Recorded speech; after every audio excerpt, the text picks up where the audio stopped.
Welcome to Condense.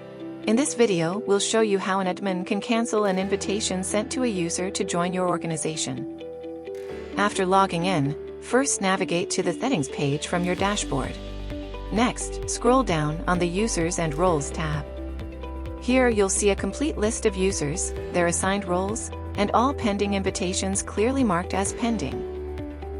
Locate the invitation you'd like to cancel. It will be shown in the Pending section. To cancel this invite, simply click on the X icon next to the invite. You'll then be prompted with a confirmation modal to ensure you want to proceed with canceling this invitation. Confirm by selecting the Cancel Request button in the modal. Once confirmed, you'll see that the invite has been removed from the pending list. That's it.